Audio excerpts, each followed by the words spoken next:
양승원 목사의 광야 벙커라는 개인 유튜브에서 계속 올려주고 있는 365일 묵상 주님은 나의 최고봉 11월 4일입니다. 혹시 한 번쯤 방문하셔서 예전부터 한번 찾아보시고 삶의 좋은 나눔이 되었으면 합니다. 오늘 묵상의 주제는 복음의 진리에 반응하십시오입니다. 오늘 주제 배경입니다. 야고보는 4장 8절이죠. 하나님을 가까이 하라. 그리하면 너희를 가까이 하시리라. 야고보 4장은 아주 굉장한 장입니다.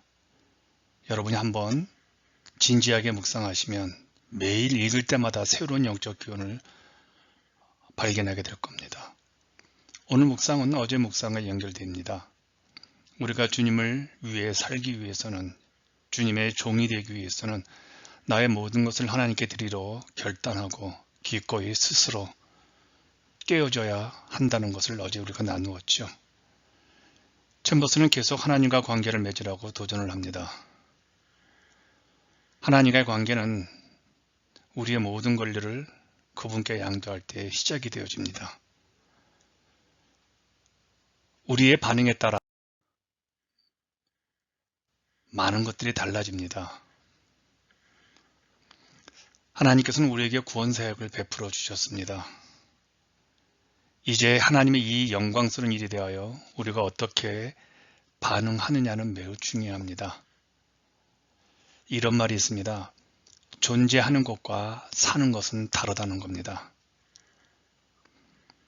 우리는 하나님과 관계를 맺기 전에는 그냥 존재하지만 하나님과 관계를 맺은 후에는 생명으로 살아갑니다. 그런데요, 하나님의 관계는 단번에 끝나지 않습니다. 혹시 당신은 살아있는 순간들을 체험했습니까? 우리가 하나님께 반응, 즉 아직 실천하지는 못했어도 무언가 하나님께 반응하는 결정을 우리가 내렸다. 그것만으로도 우리는 존재하는 자가 아니라 살아있는 느낌을 받게 되어집니다. 그래서 챔버스가 계속해서 강조하고 있는 것은 하나님은 강압적이지 않고 진리에 대하여 우리가 반응할 수 있도록 365일 기회를 주신다고 했죠. 챔버스의 말을 들어보세요. 사람들에게 하나님의 진리에 반응을 볼 수 있는 기회를 주는 것은 매우 중요합니다. 물론 책임은 각 개인에게 달려 있는 것이고 당신이 다른 사람 대신 반응할 수는 없습니다. 각 사람의 의도적인 반응이 있어야 합니다. 복음의 메시지는 언제나 사람이 반응하도록 인도합니다. 반응하도록 인도하는 것과 강압적으로 반응을 만드는 것의 차이를 알아야 합니다. 하나님은 어느 쪽을 선택할까요? 중요한 차이가 있죠. 누군가 복음에 대하여 반응하면 어떤 변화, 즉 전혀 다른 사람으로 변화가 일어납니다. 그러나 복음에 반응하지 않는 상태에서는 어떤 변화도 일어나지 않습니다. 반응은 선택이라는 가능성이라고 저는 생각합니다. 하나님 늘 우리와 함께 가시죠. 하지만 가까이 있지 않은 사람을 억지로 가까이 하게 만들지 않습니다. 그래서 오늘 본문에 야고보 4장 8절이 이렇게 말하는 거예요. 하나님을 가까이 하십시오. 그리하면 너희를 하나님이 가까이 하실 것입니다. 그런데 사람들은 왜 복음의 진리에 반응하지 않을까요? 왜 하나님께 가까이 가지 않을까요? 그 답을 바울 선생이 고린도전서 1장 18절에서 이야기했죠. 십자가의 도가 멸망하는 자들에게는 미련한 것이요 구원을 받는 우리에게는 하나님의 능력이라. 미련한 자이기 때문에 십자가의 복음에 반응하지 않는다고 성경은 말합니다. 더욱 무서운 것은요, 복음에 반응하지 않을 때 생명을 잃어버린다는 겁니다.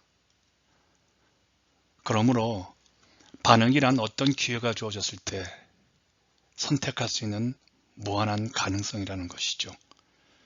챔버스가 좀 더 설명합니다. 하나님의 진리가 당신의 영혼에 임했을 때 그 진리에 반응하십시오. 그렇지 않으면 그 진리는 당신 곁을 그냥 떠내려가게 됩니다. 반드시 외적으로 보이지는 않더라도 의지적으로 반응하십시오. 그리고 당신의 결단을 잉크와 피로 기록해 두십시오. 복음의 기회가 모든 사람에게 주어지는 것이 아니죠.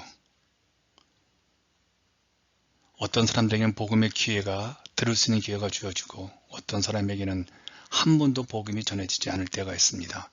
그러므로 복음에 들을 수 있는 기회가 있을 때 즉각적으로 반응을 하셔야 합니다. 설교 들을 때 즉각적으로 반응을 하셔야 한다는 것이죠. 그런데 우리의 딜레마가 있습니다. 우리가 복음의 진리에 한번 반응하면 우리 인생의 모든 문제가 해결돼야 되는데 그렇지 않다는 겁니다. 복음에 반응하는 순간 복음의 역사가 우리에게 나타나고 우리의 영혼을 자유하게 합니다. 복음에 반응하는 순간 우리는 죄를 고백하고 진리에 첫 발을 내딛지만 그것으로 우리의 인생의 모든 문제가 해결되지 않습니다.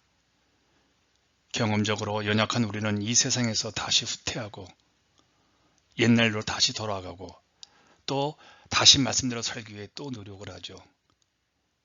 이렇게 반복적으로 살다가 쓰러지고 일어서는 것이 반복이 되어집니다. 그렇다면 우리는 이런 잘못을 되풀이하지 않도록 늘 복음에 계속 반응해야 합니다.